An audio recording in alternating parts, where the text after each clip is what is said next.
Yes, tukwaniriza ku system za Uganda Mukamooli ngamba ekintu kimu big up on yourself wena atuuliriza ng'osinzira yonna gy'osinzidde webale kuba nti weekumira wano mpola mpola n'okuba nti osubscribinga n'okuba nti otambula naffe ebbanga lyonna nno amanya n'eddoboozi bampita ntambi kimso Rich Boy Maxudi Junior nkwaniriza omulundi omulala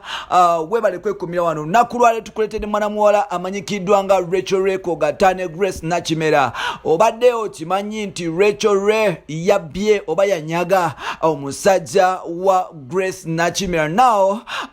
fenna tubadde twebuuza lwaki omuyimbi amanyikiddwa nga Rachel Rey aze ahitinga mpolampola n'okuba nti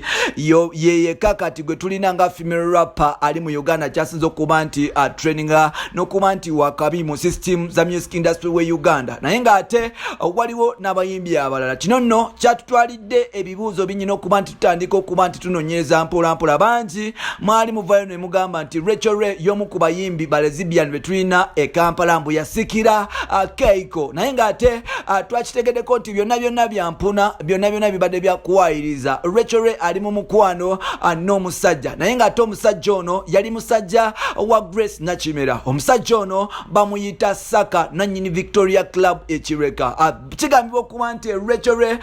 bwe yatandika okuba nti ayingira system oba music industry omusajja ono yatandika okuba nti yeefasafasa kugata n'okuba nti amutwala mu club ye emanyikiddwa nga Victoria Club ekireka naye batandika okuba nti amulondoola okuva Rachel Rey gy'asula gy'asiiba gy'apangisa ne gy'akola kera nga bano nno Saka okukigwamu nti Rachel Rey abeera saidi ze namugongo kwe kutandika okuba nti atandika okumulokeera mpolampola bwe yatandika okuba nti alokeera kanakawala kano kanakawala katendewalirwa ne katandika okuba nti kagwa mu mukwano n'okuba nti kasulawo abasajja bakabalala. Jukiro n'omuwala abadde aze yepikirwa abasajja ab'enjawulo ng'ate kubamu ku basajja abamwepikira kwe kuli ne Charlie wange amanyikiddwa nga Don Sultan nonno muyimbi muto so n'olwekyo Rachel Rey banono bonna teyabalabawo olw'okuba nti bonna tebalina kasente yasalawo okuba nti atambula mpolampola n'afuna omusajja omulala. Omusajja ono bamuyita Saka omusajja ono temubuuza kyakola ye nannyini Victoria Club ekireka ate nga munnamagye awedde emirimu nno kino kyaleetera okuba nti Grace Nakimera engejja kuliridde tasigaza namba era wetwogerera Grace Nakimera bamudampinga ennaku zino Rachel Rey yali mu system. Grace Nakimera asigala akolima agamba nti naffe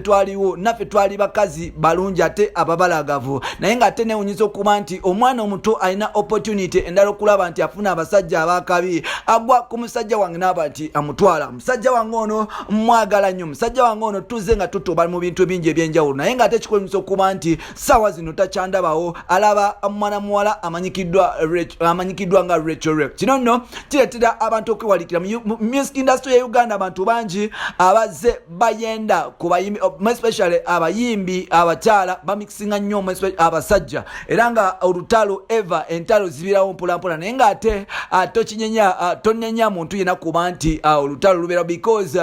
bonna looking for survival. Sawa zino Grace Nakimera alimu project ez'enjawulo charity organization yakuba nti ayamba abantu era nga yafuna sponsorship ew'abazungu kirabika takyafuna temu kuba nti akusa